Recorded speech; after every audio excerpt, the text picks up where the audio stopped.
Avui entrevistarem a 5 experts en asma i al·lèrgia.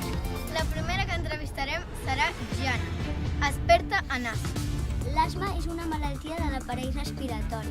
Quan respirem, l'aire entra pel nas, passa per la gola, per la tràquea i va per a uns tubs que en diem bronquis. Els bronquis es poden inflamar i omplir-se de moc i fer-se estrets. Llavors tenim tos, pitus i ens costa respirar. Moltes gràcies, Jana. Ara passarem amb la Vinyet i en Martí, que són experts en el PickFlow.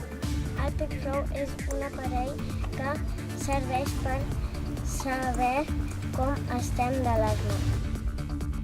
Per utilitzar-lo cal agafar aire i bufar amb força per la boquilla.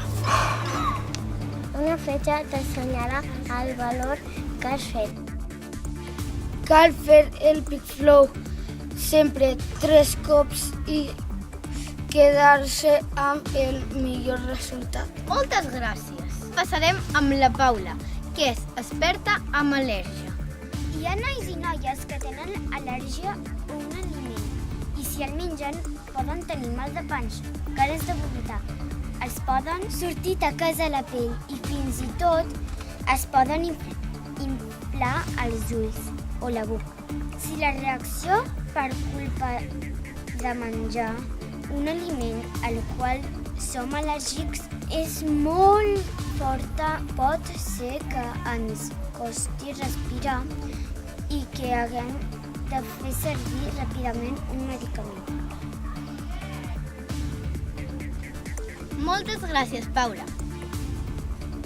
Ara passarem amb l'Ariana, que és experta en la diversió. El dia a dia de la casa de Rementera és bastant mogut.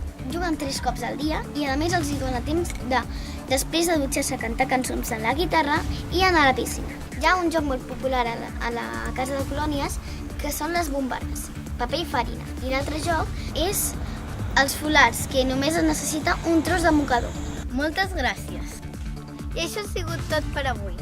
Fins la setmana que ve.